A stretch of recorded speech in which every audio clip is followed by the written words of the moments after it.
Jenny, this beautiful book, I read it on the plane. Really great stuff. Tell me, why did you write it? Why was there a need to write a book like this? I very much felt there was a need for this. I got inspired by the 2005 Games, Learning, and Society Conference in Madison, Wisconsin, hearing about how gaming was inspiring kids in education. And the more I listened to these educators talking about how gaming could affect students, the more I became convinced that there was a role for libraries. So I started looking at what was out there in terms of libraries and gaming. There's a really great mailing list, there's a really great blog, LibGaming, and there's an active community that's starting to come together to say, hey, there is a role for libraries. But we really needed something that you could hand to an administrator, something that you could hand to your average reference librarian, to point out to them that there is a role and help explain this. Because generally the first reaction is, you know, there really is no role here, that it's something totally separate.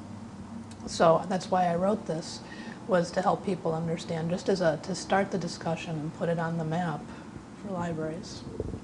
And did it work? There's work. Did it work? Did you get libraries to get more into gaming? Well, we certainly started the discussion. A lot of what I learned for this report came from a conference I organized in December of 2005 about gaming in libraries. And we spent the first day talking about the need for gaming in general, how it's not just play, how it does have literacies attached to it. Mm-hmm. And then we spent the second day looking at things that libraries are actually doing. And so a lot of those case studies are in this report. And so what we're finding since the conference and writing this report is that there are roles here the library can address beyond just social community space. When kids get together to play games, it's a very social activity. And if libraries don't step in here, then some commercial entity will. And so this is a way for libraries to provide the same type of community they do for the knitting group or for the movie group or the book discussion group, things like that. And so that's one side of it, providing actual gaming services. But then there's a whole other side where we have what's called a participation gap, where things like social networks and MMORPGs, the massive multiplayer online role-playing games like EverQuest and RuneScape, World of Warcraft. If you see the kids that are entering the workforce today, they're very much shaped by gaming. And in fact, we've heard people say that gaming is like golf used to be for the baby boomers. Yes. That this is how you socialize, how you enter a company, how you network, how you make contacts. Very good. And if you don't have the vocabulary for that and the socialization from gaming, then you don't have the same opportunities that the people that do have those skills Yes. have. And so that's another way that libraries can help address this. And really, libraries are the only place that can address this because our school days are already full. Full books, yes. Yeah. So if the library does not step up and fill this participation gap for our kids, then we're going to have a generation that has fallen even further behind. Great. Well, but do you think, you mentioned a few games, not to be very commercial, but do you think there are games that are more equipped or better for libraries to use? Can you give some tips what you would consider a good game for a library to buy whenever libraries are interested? Well, there are some games that are very easy for libraries to adopt. They are not controversial, which is the biggest issue. Mm-hmm. In terms of physical games that you could play in the library, Dance Dance Revolution is a no-brainer. The kids love it. There's physical activity associated with it. Every level can play it, adults, families, teens, kids. Mario Kart Double Dash is another great game if you have the GameCube because you can network 8 of them together, and there's actually a lot of depth behind it. It looks like you're just driving a car, but it's actually a very complex game. And in terms of media literacies, it's wonderful for showing parents how much literacy is attached to gaming. Because if you look at the screen, there's a map of the course track.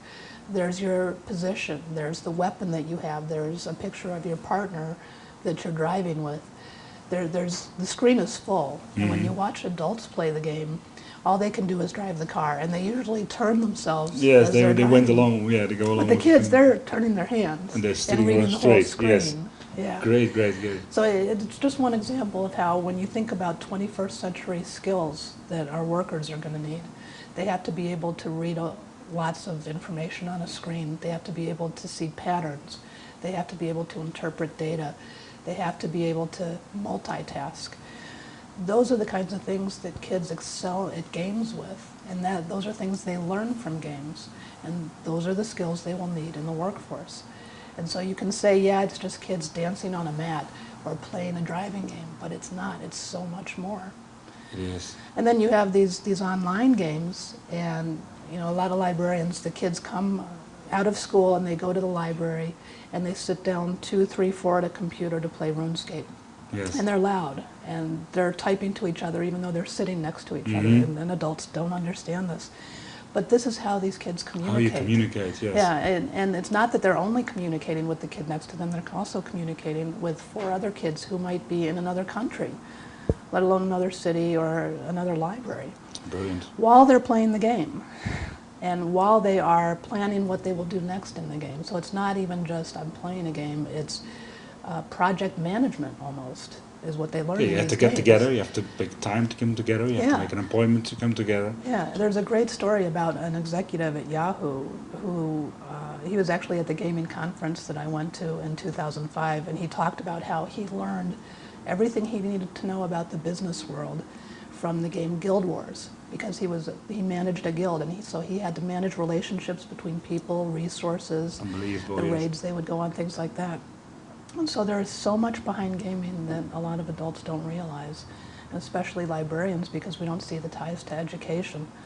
So that was one of the reasons for the report, was to start that yes. discussion. And Second Life, what do you think of that in the future? What will happen with that? Yeah. Libraries in Second Life.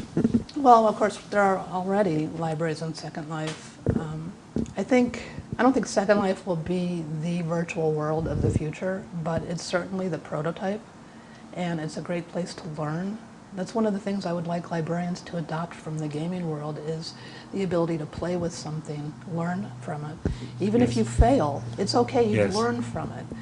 Librarians are so scared of failure that we get risk averse and we won't try new things.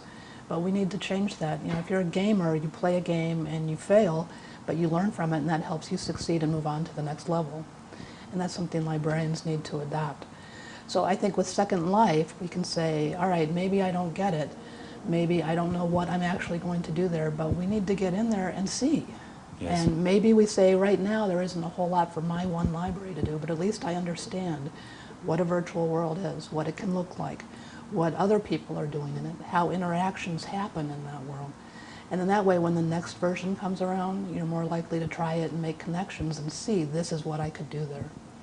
And certainly, I think librarians should be tracking what is happening in there right now with the Second Life libraries.